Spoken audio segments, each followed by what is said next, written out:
Hello everyone, a warm welcome back to my channel. If you are new here, my name is Samira and welcome to my channel. And I hope everyone is doing well by God's grace. So today I want to be sharing this recipe with you, okay?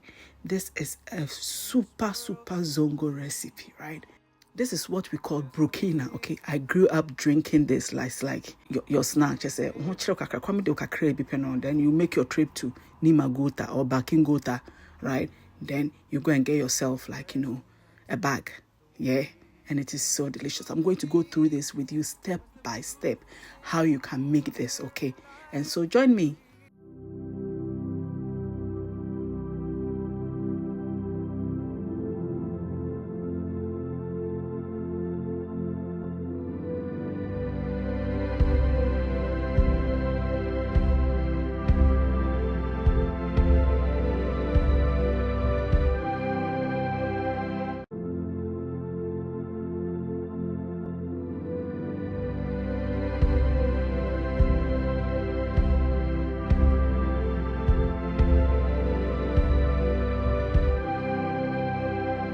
So with this, you need millet flour, okay? And I have a recipe for millet flour, how you can make your own millet flour. So check that out. So I'm adding ginger powder, okay? And some cloves powder and then some salt to taste, okay? So this is purely optional. You don't have to do it.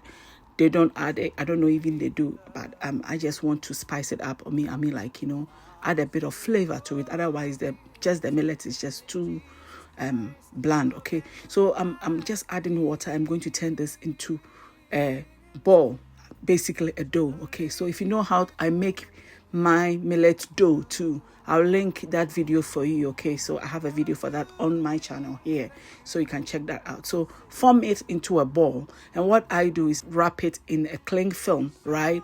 And then I'll let it sit overnight for it to ferment, right? Then we'll continue on the next phase, okay? So here, wrapping it up nicely. And actually, I let it sit in my fridge for 2 days, right? If you let it sit outside and it's warm, just 1 day is enough, right? I just let it sit in my freezer. So here is it now, 2 days later, and my dough is nicely fermented. I'm adding. So what we're going to form this breadcrumb-like, thingy. Okay, so so another way you can make this is just to get your dry flour and add water to it bit by bit to form into like breadcrumbs, to make it look like breadcrumbs, okay?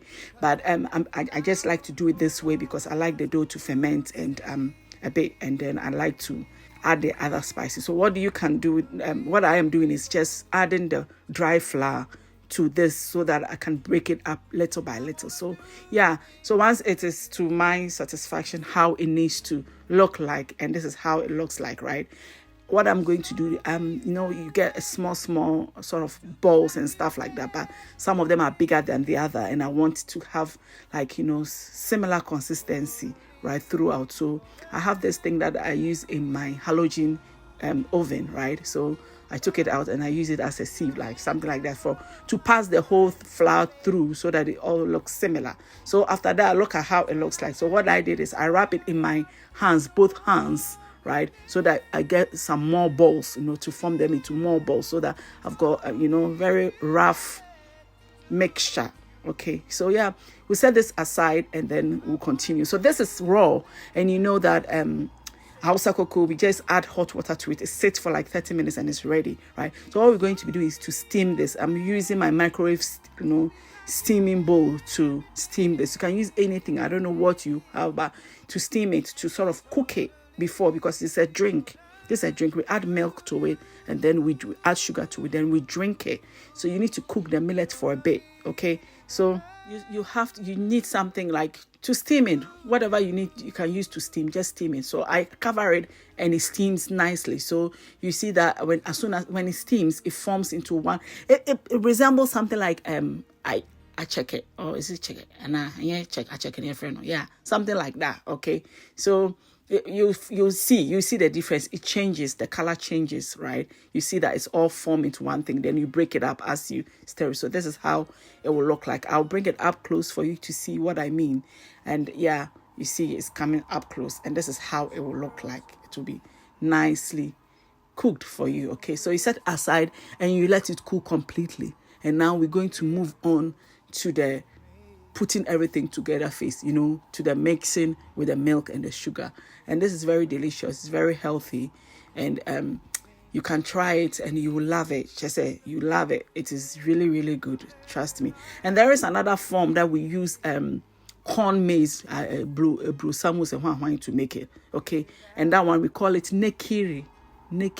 Just so you have to be Zongo person to know all these things. Okay, so here I'm adding some yogurt, some fresh milk, and then some yogurt drink. Okay, so and here's my sugar. I'm going to put all this together. So in a large bowl, I'll add my sugar, then I'll add my milk, right? Then I'll scoop like 3 big tablespoons of my yogurt, which is Greek style yogurt. You can use any yogurt of your choice, right? You can be very adventurous and use flavored yogurt. I'm sure it will taste amazing. Trust me. Okay. Then I add my yogurt drink. Okay. So I'll add it to it, and I have a very thick, milk. And trust me, this tastes exactly like what you get from Baking Gota. Trust me. And then we're going to add our millet. Okay, so you add it and you mix it, and that is it. That is how you eat it. You serve it, and then, oh my days, you will love this. Okay, so as I was saying earlier, we have one that we use the maize meal to make, which we call nekiri or nekiri. I don't know what it means, but actually Zongo, you love it. I'll bring you that recipe too. It happens to be my husband's favorite, so I'll be making some very, very, very soon, and I'll bring you that recipe, and I believe you love it as well. You really enjoy it. This is so good. I'm going to add some ice to it. Trust me, it is winter, but Charlie, add ice and you will love it. When you beg your papa, that's when you see that idea, baby. Okay, so add a bit more or less, like just to a very nice, loose consistency, because it's a drink. And if you know about baby, a friend so oat be our happy thick, it has to be loose. So you give it like a good step. Make sure the sugar, it should be to your taste. You can add less or you can add more, right? Okay, the reason why I added salt is I wanted the sugar to come through, because salt enhances sugar, right? So you have to add some bit of salt, to make it taste nicer. So yeah, that is it done. Very easy, very delicious. I hope you'll be able to make this, my Brukina fans. Okay, I know this has been requested longest and long, but I'll bring it. If you know about munya botema me wati na sister me ho chere me, hey Charlie, my yeshe na me wahano na so nyame adom, I'll come through. Thank you all for joining me. I hope you love this video. Give it a try, and don't forget to like this video, share and subscribe, and I will see you in the very next one. I scooped 3 of this and put it aside. The rest of it, my husband ate it all. Don't tell him. Bye.